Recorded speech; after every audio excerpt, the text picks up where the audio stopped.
Más noticias en nuestra web crc891.com. Seguinos en Facebook y Twitter como CRC891 Radio y en Telegram como Noticias CRC.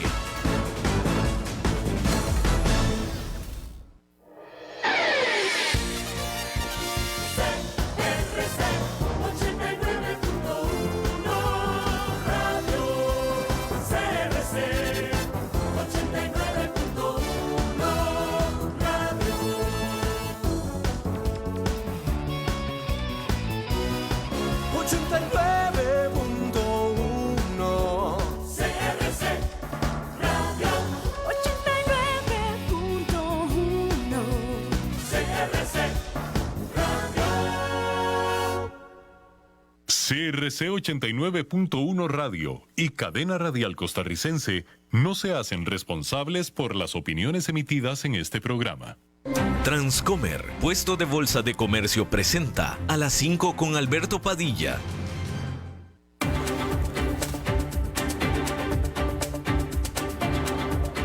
Inicia A las 5 con Alberto Padilla. Un programa diseñado con el objetivo de llevarte diariamente un tema de actualidad, acompañado siempre de reconocidos editorialistas, de lunes a viernes a las 5 de la tarde por CRC 89.1 Radio. A las 5 con Alberto Padilla.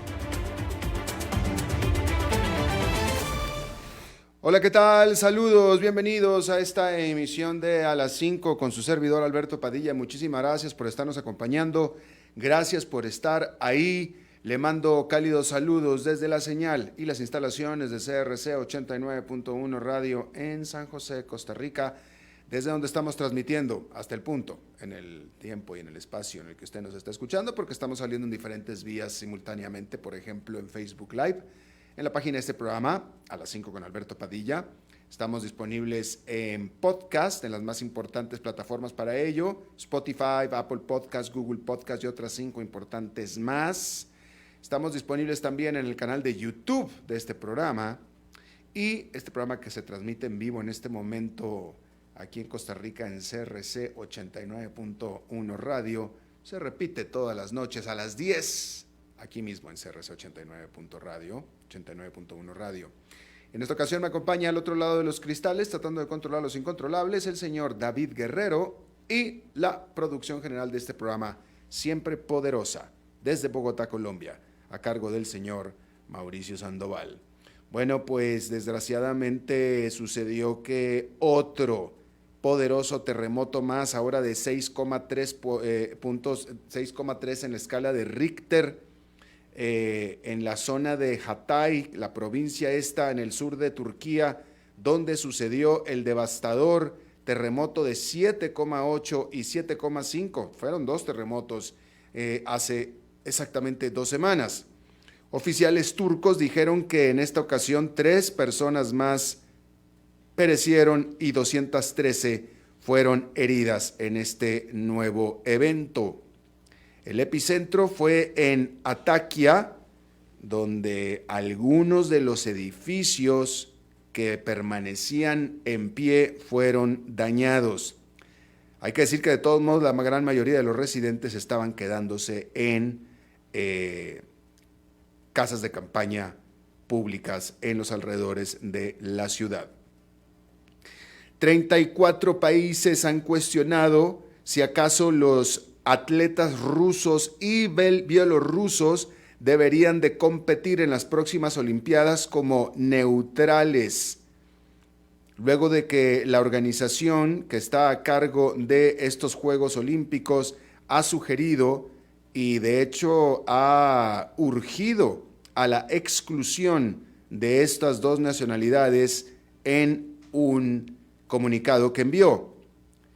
Entre los que firman este comunicado están naturalmente Estados Unidos, la Gran Bretaña y también Francia, quien por cierto, su ciudad capital es quien es el anfitrión de los Juegos de París 2024. Y todos estos ponen duda definitivamente si acaso estos países, Rusia y Bielorrusia, deberían o podrían sus atletas realmente ser considerados como neutrales, cuando es que sucede que estos atletas están siendo directamente financiados y apoyados precisamente por su estado, por sus estados.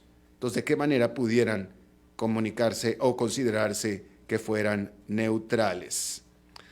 Ahí lo tiene usted. Hay que decir que los arzobispos representando 10 de las 42 provincias de la comunión anglicana.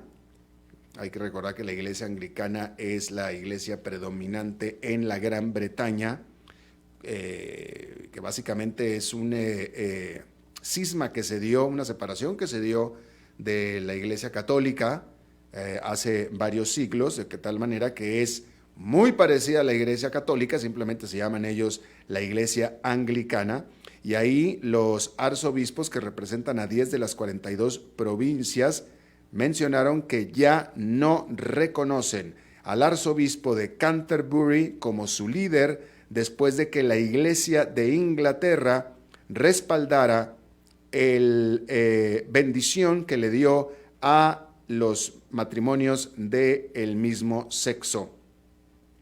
Estos primados descontentos, todos de la parte que le llaman el Global South o el sur global, aseguran que representan a 3/4 partes de todos los anglicanos. Esta iglesia, que es organizada bastante abiertamente, no es tan cerrada en su organización como lo es la iglesia católica, por ejemplo, o incluso la iglesia judea, por ejemplo, ahí en esta, el líder de la iglesia de Inglaterra es considerado como el primero entre los iguales. Y bueno, los Países Bajos advirtieron que Rusia ha estado buscando sabotear la infraestructura de la empresa Dutch Energy en el Mar del Norte, incluyendo gasoductos, pero también instalaciones de producción de energía eólica y cables de internet. Un oficial de inteligencia holandés dijo que un barco había sido interceptado, el cual se encontraba mapeando este tipo de infraestructura en los meses recientes. Por supuesto que Rusia ha negado cualquier involucramiento en los bombardeos que sufrió en septiembre los gasoductos Nord Stream 1 y Nord Stream 2 debajo del mar Báltico, pero ahora resulta que los Países Bajos están acusando no de esos, pero sí de otros ataques a su propia infraestructura. Y bueno, Hong Kong anunció sus planes de permitir a los consumidores el comprar y vender artículos usando las dos principales criptomonedas, que son Bitcoin y Ether. Ahora, consumidores y también, por supuesto, los inversionistas en estas criptomonedas podrán... Perdóneme, creo que me extralimité, malinterpreté lo que estoy leyendo en inglés y se lo corrijo. Lo que está anunciando Hong Kong son sus planes de permitir a los inversionistas, pequeños inversionistas, el comercial, es decir, el intercambiarse dentro de Hong Kong las dos principales criptomonedas del mundo, que son Bitcoin y Ether. Eso es. Estos inversionistas podrán ahora entonces compra-vender criptomonedas en casas de bolsa autorizadas por el gobierno, porque antes estaban forzados estos inversionistas a tener que confiar en plataformas que no tenían licencia de operación en Hong Kong, ¿sí? Y estos cambios, entonces, son para equiparar a Hong Kong con su principal competidor, que es Singapur, el cual ha permitido la compraventa de criptomonedas ya durante años. Y sobre todo en este esfuerzo más amplio de Hong Kong por tratar de volver a recobrar precisamente el papel de relevancia y de importancia que tuvo, uno, hasta que China tomó control total de Hong Kong y le estableció esta ley de seguridad nacional, con lo cual Hong Kong se convirtió en una zona igual de poco libre que el China continental, cuando antes era mucho más libre, y eso ha afectado muchísimo el papel, el estatus de Hong Kong como centro mundial financiero, por ejemplo, y después, por supuesto, de la fuerte efectos de la pandemia del COVID-19 con todas las restricciones y cierres, y etcétera, que se dieron. Todo eso ha hecho que Hong Kong pierda mucha relevancia con respecto a lo que era antes de todos estos eventos, y de ahí que está tratando de hacer algo de lo que en inglés se le llamaría catching up, algo de tratar de recuperar el terreno perdido. Y bueno, hay que decir que prácticamente en la misma semana que se cumple el primer aniversario de la invasión de Rusia a Ucrania, el presidente de Estados Unidos, de manera totalmente sorpresiva e inesperada, hizo una visita a nada menos que la capital de Ucrania, a Kiev, este lunes, en lo que es, por supuesto, el primer viaje que hace el presidente de Estados Unidos desde que inició esta invasión. Originalmente se había informado que viajaba a Polonia, ¿sí? Con lo cual iba a mantener una distancia, pues, sana, una distancia saludable de la frontera ucraniana. Sin embargo, la oportunidad de visitar a este país en este momento envuelto en guerra y que tiene la atención de todo el mundo, pues era bastante simbólico como para resistirse, después de que sobre todo muchos líderes de Occidente, incluyendo la propia primera dama de los Estados Unidos, ya habían hecho una visita a Kiev. Bueno, ahí en esta visita el presidente Joe Biden reafirmó su compromiso de apoyar a Ucrania mientras sea necesario, dijo, pero eso sí, siguió evadiendo el tema de darle a Ucrania jets de combate, aviones de combate. Y bueno, una vez saliendo de ahí, que ya salió por cierto, en Polonia, el presidente de Estados Unidos se reunirá con el líder polaco, por supuesto, y con los líderes de otras 8 naciones occidentales, miembros de la OTAN. Y se espera que vaya a animarlos a que continúen enviando armamento a Ucrania. Por su parte, se espera que ellos vayan a insistir por una mayor presencia estadounidense en esa región. Hay que decir que el año pasado Estados Unidos estableció su primera base militar en Polonia, en la parte, bueno, pues sí, en Polonia, ¿no? Y pues ahora con esta amenaza mucho mayor de Rusia, pues los países de la OTAN quieren mayor apoyo de los Estados Unidos, que es justamente lo que detesta el presidente de Rusia, Vladimir Putin. Hay que decir que el presidente Biden prometió una nueva entrega de equipo militar a Ucrania, incluyendo misiles Javelin antitanqueros y también radares. Ya que estamos hablando de Rusia, déjeme le digo, y usted recordará esto, esta semana de nuevo, el 24, se cumple un año de que inició la invasión.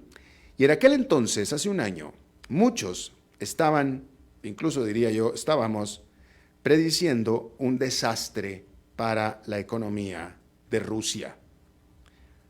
Después de las fuertísimas sanciones que presentó Occidente y que se colapsara el rublo, que es la moneda rusa, y todos estábamos esperando desplomes impresionantes de todo. Sin embargo, un año después hemos comprobado que la economía de Rusia se comportó de manera sorpresivamente resistente. Resulta que durante el año pasado el Producto Interno Bruto de Rusia cayó solamente 2,2%, cuando las predicciones originales hablaban de una contracción de un 10%. ¿Sí?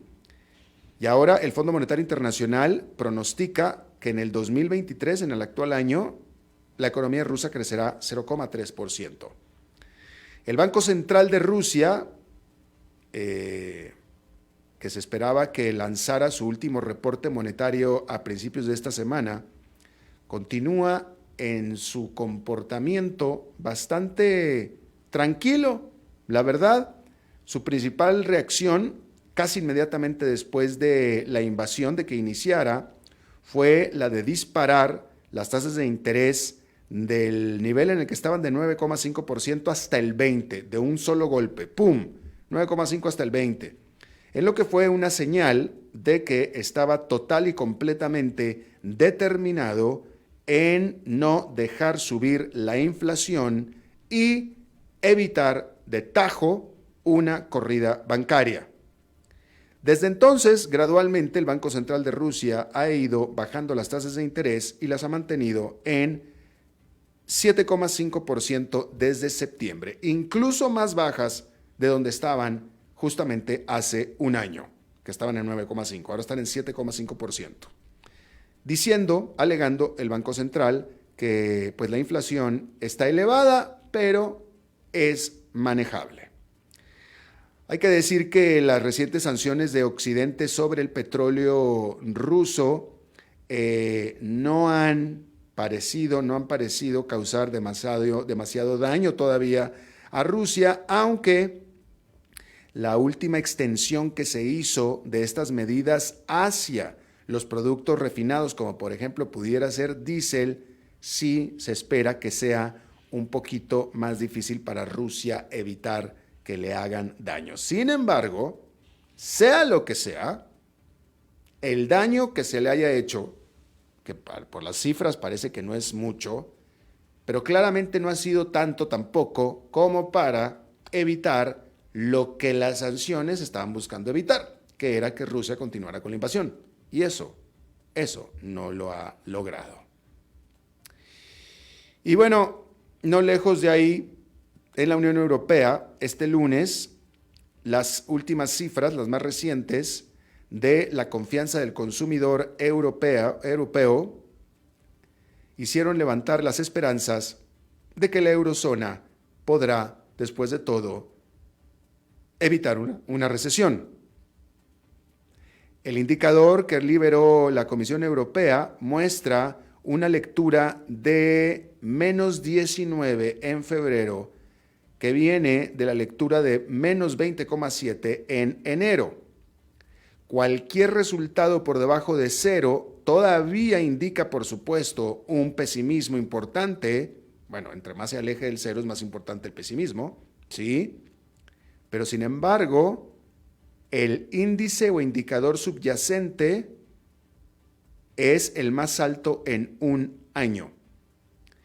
Hay que decir que los precios de la energía en la Unión Europea se han desplomado gracias a un invierno que ha sido bastante cálido, lo que ha hecho que haya bastante gas disponible para cualquier uso, industrial y para el hogar. Y aparte, los estímulos por parte del Fondo de Recuperación Pandémica de la Unión Europea ha hecho impulsar a las economías del bloque. La Comisión Europea también ha elevado su perspectiva para el crecimiento del Producto Nacional o Doméstico Bruto en el 2023 hasta el 0,9%, viniendo del 0,3% que apenas estaba pronosticando en noviembre. Se espera que todos los países de la Unión Europea crezcan con la excepción de Suecia. Pero sin embargo, por supuesto que hay riesgos adelante, porque mientras que la inflación ha estado bajando, aún permanece alta. Y por supuesto que esta invasión de Ucrania por parte de Rusia no parece que vaya a terminar nada pronto, lo más mínimo. Y en el próximo invierno, los precios de los combustibles podrían volver a subir, sobre todo en este año en el que China se está recuperando muy rápido después de haber terminado con su draconiana política de COVID-0 y que la está haciendo recuperar ritmo económico y por tanto recuperar consumo de energéticos, concretamente de petróleo. Y esto es importante. Bueno, hay que decir que allá en Nueva York hoy no hubo operación porque fue feriado en los Estados Unidos el Día del Presidente, entonces no hubo operación, no estuvieron abiertos. No hubo clases, no hubo trabajo, no hubo bolsa, no estuvieron abiertos los bancos. Usted sabe el tipo de feriados de los que se trata. Bien, déjeme le comento algo sobre México, sobre lo que está pasando. Andrés Manuel López Obrador, el presidente de México, se encuentra en la mitad de su periodo sexenal. Son 6 años de presidencia en México y el presidente actual está a la mitad de camino. En estos 3 años de presidencia, López Obrador ha lo que todo el mundo sabemos, ¿no? Porque es abierto. Él se ha dedicado a abiertamente criticar y atacar en la retórica, pero también lo ha tratado de hacer por medio de leyes a toda organización, organismo o individuo que desde que lo critica hasta que hasta los organismos que están diseñados específicamente para acotarle el poder a la presidencia. Hay que recordar que en un país democrático, típicamente las instituciones se hacen independientes y son creadas las instituciones gubernamentales oficiales precisamente para acotar, no quitarle, acotar, controlar el poder de una sola, de otra, para equilibrar el poder. Pero sí, hay que decirlo, para acotarle el poder al presidente, ¿sí? Y hacer los procesos más democráticos. Y cuando el presidente, o para que el presidente no sea el que tome las decisiones todas poderosas, se valga también de los otros poderes del Estado, como es el Congreso y el Poder Judicial. Y gobernar de esa manera. Eso es lo que hacen los países democráticos, ¿sí? Y México, que fue una dictadura de partido, pero dictadura hasta el último año del siglo pasado, México solamente lleva de democracia 22 años, va a cumplir 23, nada más. Casi todo el siglo XX fue de dictadura de partido de México, ¿sí? Y a partir de que México se hizo democracia, se solidificaron las instituciones democráticas al grado que se podía considerar que México era una democracia plena. Y desde el año 2000 hasta la fecha, 3 partidos diferentes se han repartido o disputado el poder o se han ganado la presidencia en México. O sea, en este siglo XXI podemos decir que México es una democracia. Pero para poder llegar ahí, se tuvieron que crear los organismos que apoyaron a esta democracia y que la hicieron fuerte. Concretamente, la independencia de los poderes y la creación de un órgano electoral, del Instituto Nacional Electoral que se llama el día de hoy, ¿sí? Y eso es lo que hizo que, primero, el PRI, que era el partido hegemónico, el partido de dictadura, saliera del poder, se lo diera al PAN. El PAN estuvo 2 periodos presidenciales en el poder. El PAN, partido de centro-derecha, el PRI siendo un partido de centro-izquierda. Después ganara otra vez el PRI por otro periodo presidencial y ahora finalmente ganara el Morena, que es el de donde es el presidente actual. ¿Sí? El presidente de México actual, Andrés Manuel López Obrador, ganó en su tercer intento por quedarse con la presidencia, en su tercer. Él empezó a correr por la presidencia justamente cuando México se hizo democrático. ¿Sí? Y entonces él corrió contra Felipe Calderón y perdió. Corrió contra Andrés Manuel López, contra Enrique Peña Nieto y perdió. Perdió contra el PAN y perdió contra el PRI. Y todo ese tiempo él hablaba de que había fraude. Todo el tiempo hablaba de que había fraude y que lo hacían perder por fraude. Entonces corrió la primera vez, perdió. Corrió una segunda vez, perdió ante otro partido diferente. La tercera vez ya ganó. Y ahora que ganó, dice que quiere asegurarse que no le vuelva a suceder a nadie lo que a él le sucedió a las 2 primeras veces. O sea, no quiere volver a perder. Es decir, obviamente, si pierdes 2 veces y ganas una tercera, la democracia funcionó. No puede ser posible que te hicieron fraude 2 veces y una tercera no. No puede ser posible. No puede ser posible. Más bien lo que pasó es que las 2 ganaste, las 2 perdiste democráticamente y la tercera la ganaste democráticamente. Pues así es como funciona la democracia. Y así es como él está en el poder.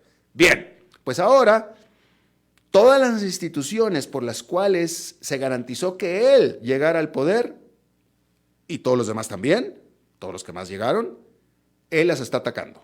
Todas.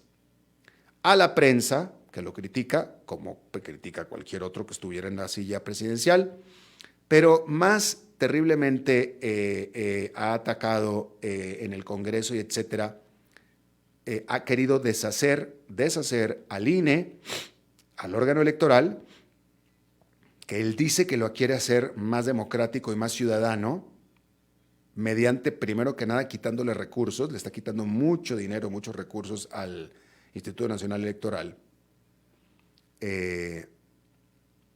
Y de nuevo ha estado atacando y minando el poder de todo lo que, por ejemplo, el puesto de la Defensoría de los Derechos Humanos puso a alguien que no está a favor de los derechos humanos, pero es alguien que está a favor de López Obrador. ¿Para qué? Para que no lo critiquen, no se metan con él. Cualquier organismo, órgano, individuo que lo critica o le significa un acotamiento, controlamiento del poder presidencial, el presidente lo está atacando y lo quiere modificar.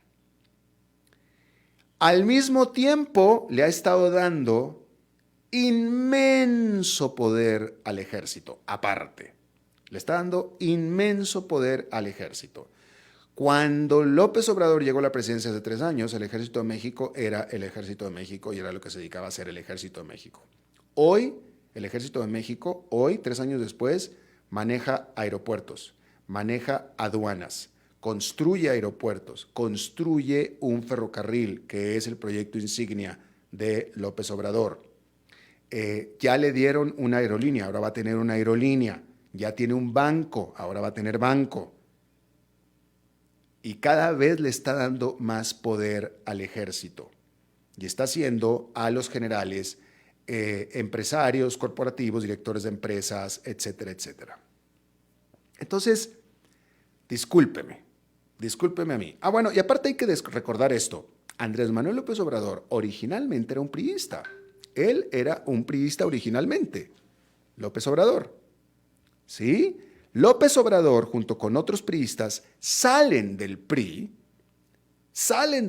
justo en el momento en el que el PRI empezó a renovarse, a reformarse para permitir la transición a la democracia. Porque hay que decirlo, la democracia fue algo que el PRI terminó aceptando. Por eso es que democracia en México, porque el PRI entró a manos de una generación mucho más joven de priistas, ¿sí? Carlos Salinas de Gortari, con una visión más democrática del país y comenzaron a abrir el país a la democracia, es decir, comenzaron a entregar el poder en la forma de privatización de empresas del gobierno y después de entregar algunos estados a la oposición y etcétera, en detrimento del propio PRI, le estaban quitando al propio PRI poder, ¿sí? De ahí es que le matan al candidato, a Carlos Salinas de Gortari, le matan a su sucesor, a Luis Donaldo Colosio, porque querían, no querían más continuidad de ese asunto porque estaban en detrimento de lo que estaba pasando. En ese contexto es que López Obrador se sale del PRI y crea, junto con otros políticos, el PRD, el Partido de la Revolución Democrática. Y después él ya se salió de ahí y formó Morena. Pero el punto que le estoy tratando de hacer es que en su DNA, Andrés Manuel López Obrador es un priista de los viejos, de los antiguos, de los que se salieron del partido, de los que protestaron cuando el partido empezó a renovarse. Es un viejo priista y se comporta como un viejo priista. Y eso es lo que a mucha gente en México se le está olvidando, sobre todo porque la gente ya es muy joven. Él se está comportando como un priista. Y los priistas no son democráticos. El priismo no era democrático. ¿Sí? Y discúlpeme entonces ahora vuelvo a lo mismo. López Obrador está haciendo todo lo que un presidente priista hacía. Atacar a quien lo criticaba, quiere volver a tener el control total del poder, la presidencia de una sola persona cada 6 años, y etcétera. ¿Sí? Entonces, la pregunta básica que yo hago es, si está haciendo todo lo que está haciendo y encima le está dando todo este poder al ejército, la pregunta es, ¿para qué? ¿Para qué un presidente le quiere dar todo el poder que le está dando y cada vez más al ejército? ¿Por qué? ¿Para qué? ¿Por qué? ¿Por qué? Si el ejército se dedica a ser ejército, se dedica a lo que hace un ejército, no a construir trenes y etcétera, pero ¿por qué lo haces? Más importante, ¿cuáles son los ejemplos que existen en América Latina y en el resto del mundo de presidentes que han hecho exactamente lo mismo de fortalecer el poder? ¿Y cuál ha sido el resultado después de que fortalecieron el poder? Y la respuesta está en los libros de historia, está ahí. Y la respuesta está en Venezuela, por ejemplo. O sea, el único que te puede quitar de la presidencia cuando tú haces algo ilegal es el poder del ejército, es el que tiene las armas, ¿sí? El que tiene las armas. O sea, si un presidente de un país llega a hacer algo extremo, malo, ilegal, el único que lo puede venir a arrestar, por orden de quien sea, pero el que lo puede ejecutar esa orden, pues es el ejército, son las Fuerzas Armadas, ¿sí? Pero si tú ya tienes garantizado que las Fuerzas Armadas están de tu lado y no te van a hacer nada, entonces ¿quién te va a quitar? ¿Quién te va a quitar? Y entonces vuelvo a lo mismo. ¿Para qué un presidente le quiere dar todo el poder que le está dando al ejército? Si no fuera porque quiere tenerlo de su lado, si en alguna ocasión, muy probablemente, se le va a ofrecer romper la Constitución, romper el orden democrático y asegurarte que no te pase absolutamente nada. Porque si no, ¿para qué le estás dando tanto poder al ejército? Así es que lo que yo le estoy diciendo aquí es que el escenario más seguro que va a suceder dentro de 3 años en México es que López Obrador va a querer permanecer en el puesto, si no él, alguien de él, tipo PRI, alguien controlado por él, tipo PRI, que permanezca un tipo priismo, el morenismo, ¿sí? Y va a tratar de ganar por la buena. Va a tratar de que gane por buena. Si no lo logra, entonces va a ser por la mala. Y el único que podría evitar que se quede por la mala, ya está con él de su lado, que es el ejército. Y así es como se va a quedar en el poder el morenismo, si no es que el propio López Obrador. O el López Obradorismo, pues, morenismo por el partido Morena, pero López Obradorismo. Y esa es la razón. Esa es la razón, a menos de que alguien tenga otra explicación. Razonable, por favor. Razonable. Estamos aquí siendo razonables. Entonces, estamos hablando de explicaciones razonables.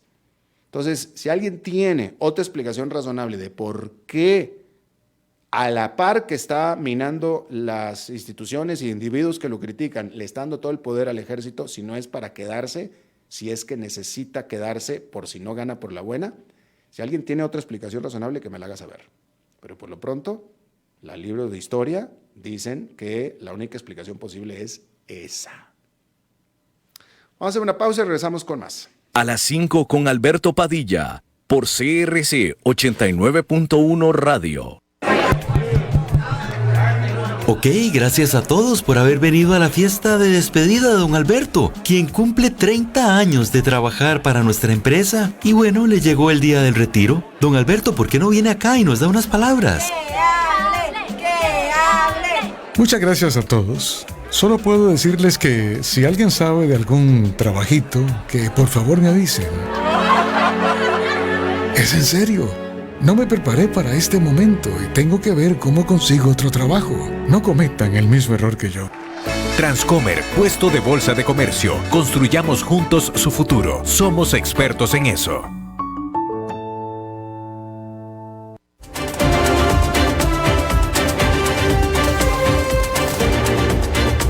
Seguimos escuchando a las 5 con Alberto Padilla. Gracias por continuar con nosotros. Vamos a tocar un tema que no hemos tocado en este programa, pero que está causando mucha atención en Colombia, y es la desaparición poco a poco, los problemas profundos que se encuentra una de las principales aerolíneas colombianas, que es la aerolínea Viva Air. Esta aerolínea estaba teniendo fuertes problemas y eventualmente logró entrar a un acuerdo de fusión o de adquisición con otra de las principales aerolíneas colombianas, que es Avianca, para que la absorbiera y así pudiera seguir funcionando Viva Air, fusionada, comprada por Avianca. Sin embargo, las autoridades colombianas se negaron a dar el permiso de esa fusión, alegando precisamente problemas de competencia y antimonopólicos, con lo cual entonces pues se condenó a la muerte, o siguió la condena de muerte de Viva Air, que ha estado en los últimos días cancelando vuelos y ha estado regresando aviones. Y por supuesto que la parte humana de todo esto son los miles de empleados de Viva Air. Está con nosotros, y le agradezco mucho, Carlos Rocancio. Él es asesor legal y abogado de los trabajadores aéreos en Colombia. Licenciado Carlos Rocancio, muchas gracias por estar con nosotros. ¿Qué pasa? ¿Se fue? ¿Se fue de la silla? ¿Se fue de la señal? ¿Qué está pasando? De la señal se fue. Bueno, vamos a tratar de reconectar otra vez. Y bueno, pues ahí está. Y es un problema importante porque de nuevo son miles de trabajadores que pertenecen a esta aerolínea, los cuales, pues de nuevo, se había presentado como una opción haber sido absorbidos por Avianca, y pues eso parecía pues para ellos definitivamente una continuación de sus trabajos, cuando menos de la mayoría de los empleados de esta aerolínea Viva Air, pero pues las esperanzas se desvanecieron en el momento en el que las autoridades antimonopólicas de Colombia dijeron: no señores, eso no se puede hacer, porque ya de por sí Avianca tiene mucho tamaño y absorbe Viva Air, se acaba la competencia. Que, pues, digamos que es un razonamiento válido, definitivo. Siempre que hay más competencia, pues es mejor para el consumidor, pero pues eso no consuela a los miles de trabajadores de la aerolínea que ya van a tener que dejar de trabajar. ¿Qué pasó? ¿No lo tenemos? No, se desapareció, no hay nada. Bien, entonces, pues por lo pronto lo que tenemos de la última información sobre Viva Air es que anuncia la cancelación de vuelos que conectaban a la costa Caribe con Cali y adicionalmente que en esta semana dejarán de operar otros 5 aviones más de Viva Air. Pero pues está, de nuevo, poco a poco es que está pereciendo la aerolínea. No. Bueno, entonces vamos a hacer... David, vamos a hacer una pausa y para reorganizar a ver cómo hacemos esto. Gracias. A las 5 con Alberto Padilla, por CRC 89.1 Radio. Ok, gracias a todos por haber venido a la fiesta de despedida de don Alberto, quien cumple 30 años de trabajar para nuestra empresa. Y bueno, le llegó el día del retiro. Don Alberto, ¿por qué no viene acá y nos da unas palabras? ¡Que hable! Muchas gracias a todos. Solo puedo decirles que si alguien sabe de algún trabajito, que por favor me avisen. Es en serio. No me preparé para este momento y tengo que ver cómo consigo otro trabajo. No cometan el mismo error que yo. Transcomer, puesto de bolsa de comercio. Construyamos juntos su futuro. Somos expertos en eso.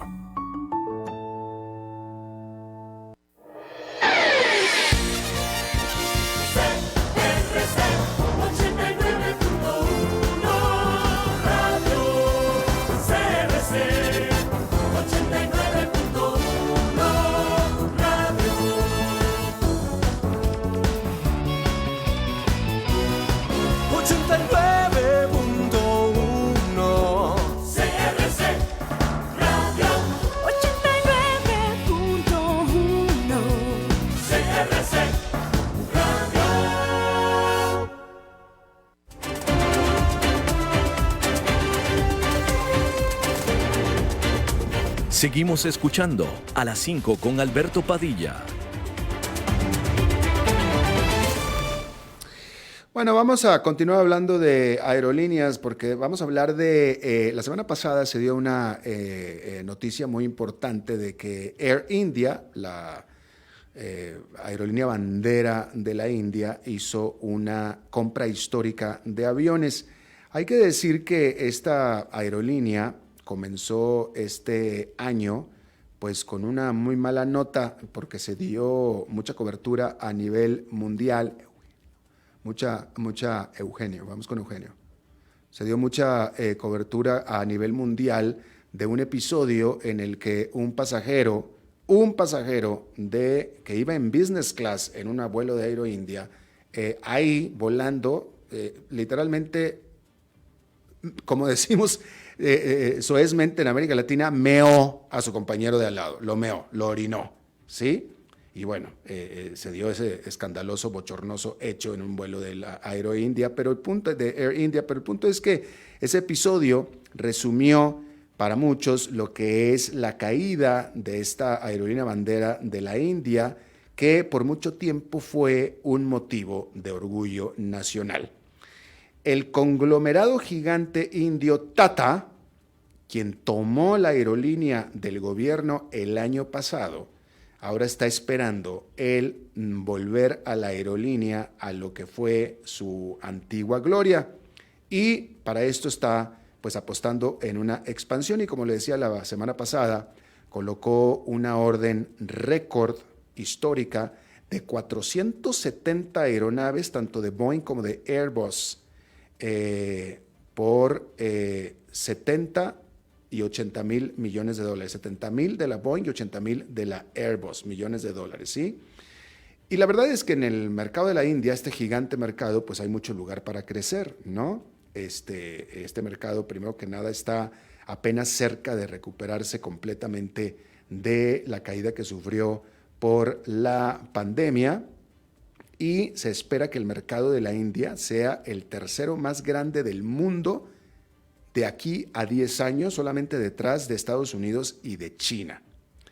Sin embargo, también la competencia se ha acrecentado y se seguirá acrecentando muchísimo, porque hoy en día Air India es la tercera aerolínea más grande de la India. Antes era la primera por muchas décadas, ahora es la tercera, ¿sí? Y tiene nada más una participación de mercado de menos del 10% al 2022. Y por cierto que está generando pérdidas, ¿sí? Pero también está generando pérdidas SpiceJet, que es otra gran aerolínea, la segunda más grande de la India, que es SpiceJet. Mientras tanto, la número 1 es una nueva, más nueva que todas estas, que es Indigo. Indigo, que es una gigante que tiene más del 50% de participación del mercado indio y que es rentable. Y esta Indigo está esperando la entrega de 500 aeronaves más. De hecho, Air India aspira a ser un jugador global para hacerle competencia a las gigantes como Qatar Airways o Emirates, que están ahí en el Golfo, que son estas aerolíneas gigantes globales, y que estos centros como Qatar o Emirates se han convertido en hubs mundiales, y es lo que Air India espera hacer en el futuro con esta orden que hizo. Bien, bueno, es lunes, y los lunes cerramos siempre hablando de bienes raíces, y yo le agradezco muchísimo a nuestro experto de bienes raíces que esté con nosotros visitándonos este lunes, como siempre. Eugenio Díaz, ¿cómo estás? ¿Cómo te va? Muy buenas tardes. Saludos a ti y a todo tu auditorio. Hoy lunes, que nos toca hablar de bienes raíces y el sector inmobiliario. Bueno, pues el día de hoy preparamos para ustedes un tema que ya lo había tocado en este programa, pero ya hace mucho tiempo. Yo creo que será más de un año y medio. Y varias personas nos lo han preguntado. Y se trata de lo siguiente. ¿Qué le conviene a usted? ¿Comprar y alquilar en un condominio o comprar o alquilar una casa, digámosle, un hombre común independiente? Es decir, no en condominio. Y es que la gente se hace esas preguntas cuando están por comprar o por alquilar. ¿Me convendrá estar en un condominio? ¿Qué ventajas tengo? ¿Qué contras tengo? ¿Qué puede pasar? Y aquí el tema es el siguiente, y para todos nuestros radioescuchas y los que saben menos de bienes raíces, les quiero yo platicar que el régimen de propiedad en condominio es un sistema, por decirlo de una forma, que se ha creado a nivel mundial, donde es una especie de convivencia entre todos los propietarios de cierta propiedad. ¿Qué quiero decir con esto? Que cada quien es dueño de una unidad, de una casa, un lote, un local comercial, una bodega. Puede existir en cualquier tipo de bien raíz. Cada quien es dueño de su unidad, pero también hay áreas comunes. Y entre todos los copropietarios son dueños de las áreas comunes.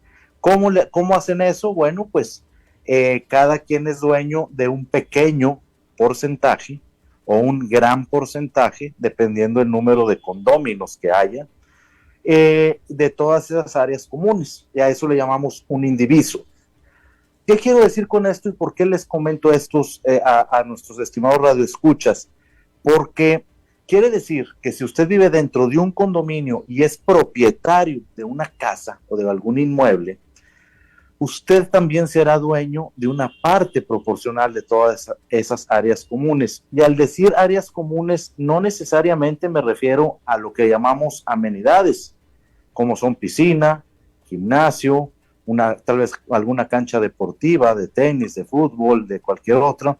No solamente eso, sino también cualquier parte o cualquier área que esté fuera de las casas, como por ejemplo los jardines, las calles de acceso al condominio, si fuera un condominio horizontal, o si es un vertical, un edificio, los pasillos, las gradas, los ascensores. Es decir, no es algo que necesariamente sea para divertirme o para esparcir el entretenimiento, sino también para que se le dé uso a las áreas privadas. Entonces, ya dicho esto, estimado Alberto, el tema es, ¿me conviene o no me conviene? Bueno, pues ya dijimos, usted será dueño de su apartamento, o su casa, o su local comercial, lo que esté dentro del régimen de propiedad en condominio, también será dueño de una partecita de ese indiviso, pero esto también le genera que usted tendrá obligaciones.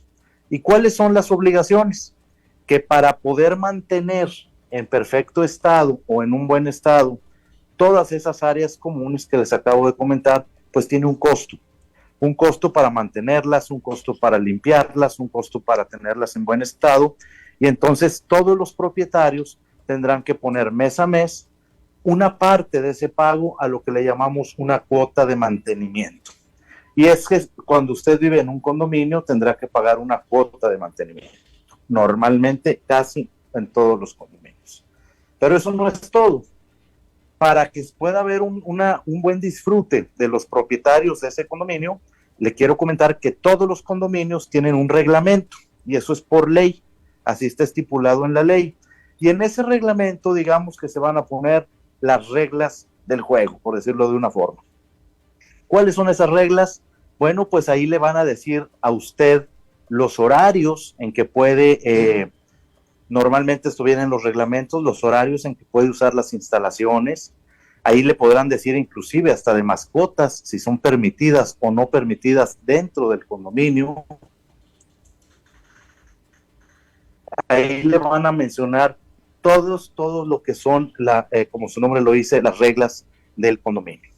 Así es que si usted quiere comprar o alquilar en un condominio, mi consejo el día de hoy es que primero lea ese reglamento. Y en ese reglamento, que todos los reglamentos son diferentes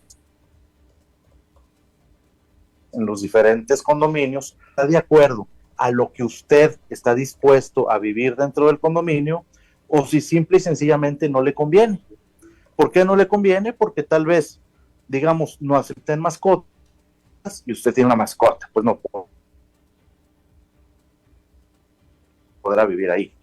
Así es que de saber qué es un condominio antes de comprarlo, y es que hemos conocido varias veces personas que compran, o familias que compran una casa en un condominio y a veces desconocen esto. Entonces en el proceso de la compra se les explica, pero bueno, es mejor que siempre lo hagan de una manera previa. Así es que le conviene o no le conviene vivir en un condominio, es algo que tendrá que usted platicar y meditar con su familia y ver si ustedes están dispuestos a habitarlo y tener esa convivencia con los vecinos.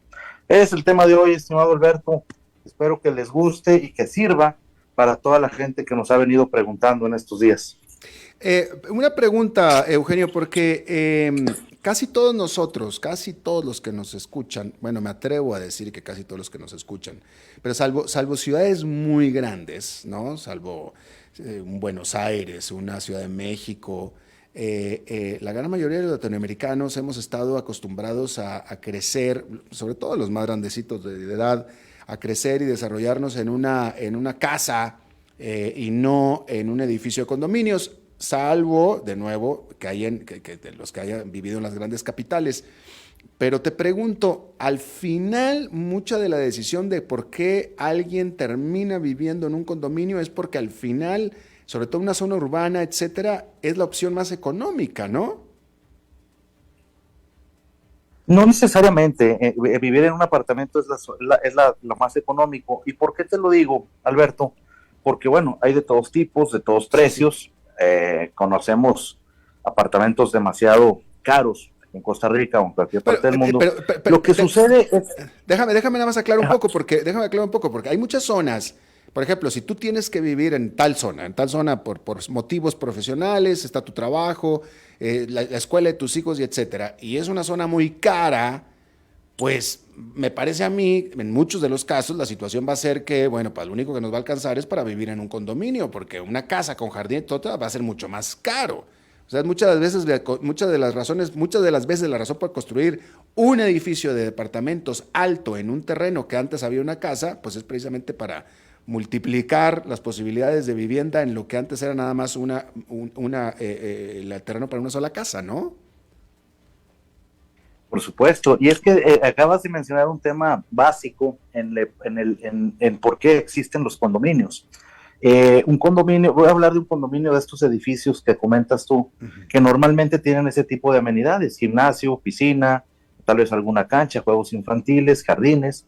Es muy difícil y muy poca gente población a nivel mundial se puede dar el lujo de tener una casa con un terreno que tenga propia su piscina, propio su gimnasio, propia su cancha de tenis. Entonces, por eso es donde nacen los condominios. Es decir, vamos a tener todas esas comodidades, pero vamos a ser dueños cada uno de nuestra casa o apartamento y todos de un pedacito de esas amenidades. Al ser así, reduce mucho los costos, y lo vemos desde ese enfoque que estás comentando tú. Por supuesto, hay un gasto de mantenimiento, pero jamás va a ser lo mismo que si yo tengo esa mega mansión y tengo que pagar ese mantenimiento solo. Entonces, es una manera de que la gente en las grandes metrópolis ha venido agrupándose para gozar de esos servicios y sobre todo la seguridad, importantísimo. Normalmente estos condominios tienen seguridad las 24/7. La seguridad y las demás prestaciones que dan estos condominios, pero no es muy caro como si lo tuviera uno solo. Ahora, Alberto, si a mí no me sirve tener todas esas comodidades porque no las uso, además no estoy de acuerdo no me gusta mucho la convivencia con vecinos, con otras personas que iban cerca de mí, y además no quiero pagar mes a mes por ese mantenimiento de instalaciones que no voy a usar, bueno, pues en ese caso usted puede irse a vivir a una casa pequeña, tal vez del tamaño del mismo apartamento, y no tiene que hacer ese pago tan grande o ese pago mensual, y además usted, si no lo va a usar, pues va a estar feliz sin convivir con vecinos. Por eso es importante que cada persona decida, de acuerdo a su forma de vida, a su presupuesto y a su manera de ver las cosas, qué es lo que más le pudiera convenir. Pero en la mayoría de los casos, como bien lo dijiste, pues sí, es mucho más económico que hacerlo uno solo en una propiedad. Oye, Eugenio, bien rápido, por favor, porque ya se acabó el tiempo, pero aquí un buen seguidor de nosotros te hace una pregunta directa y pregunta, para un alquiler de long time, ¿el derecho condominal lo paga el dueño o el arrendatario? Normalmente esa cuota de mantenimiento se acostumbra que la pague el dueño, mas no es una ley o algo que obligue. No, a veces se ponen de acuerdo entre las partes, dependiendo el costo del alquiler, y a veces lo paga el inquilino. Pero sí les quiero decir que acá en Costa Rica es una costumbre que en la mayoría de los casos la paga el dueño y ya lo incluye en el costo del alquiler. Ya, listo. ¿Tu programa de radio? Programa de radio Club Inmobiliario, todos los sábados por esta misma emisora, donde analizamos todas las tendencias sobre el mercado nacional e internacional, el mercado inmobiliario y de los bienes raíces. Solamente mercado inmobiliario hablamos en este programa, los sábados de 1 a 2 de la tarde, aquí mismo por 89.1 Radio. Bueno, gracias, Eugenio Díaz. A ti, Alberto, muchas gracias, a todos nuestros radioescuchas y que tengan una feliz semana. Igualmente para ti. Bueno, hoy definitivamente no fue el día de Zoom, no fue el día de Internet aquí en nuestro programa, definitivamente. Bueno, así pasa, de vez en cuando. Bien, eso es todo lo que tenemos por esta emisión de A las 5 con su servidor Alberto Padilla. Muchísimas gracias por habernos acompañado, muchas gracias por habernos acompañado, como le decía. Espero que termine su día en buena nota, en buen tono, y nosotros nos reencontramos en 23 horas. Que la pase muy bien. A las 5 con Alberto Padilla fue traído a ustedes por Transcomer, puesto de bolsa de comercio. Construyamos juntos su futuro. Somos expertos en eso.